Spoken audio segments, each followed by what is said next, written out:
日本无耻刻到骨子里，兽性传于基因中。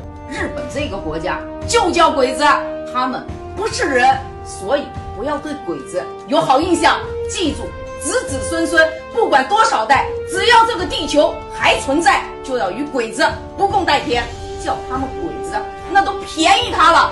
美国的罗斯福说过，日本是有史以来我见过最卑鄙最无耻的民族，小鬼子啥也不是。看看鬼子的文字，50%、60%都是照搬我们中文的。倭寇对于我们来讲就是以前的一个附属国，他们的文化都是从我们华夏迁领过去的，是他们在向我们学习。而有些人反而无知到了，觉得鬼子的文化挺好。请记住，但凡在中国再有一个人说鬼子有什么优点，还给鬼子制造一点好印象的话，我告诉你，直接跟他断绝关系，不用跟他交什么朋友。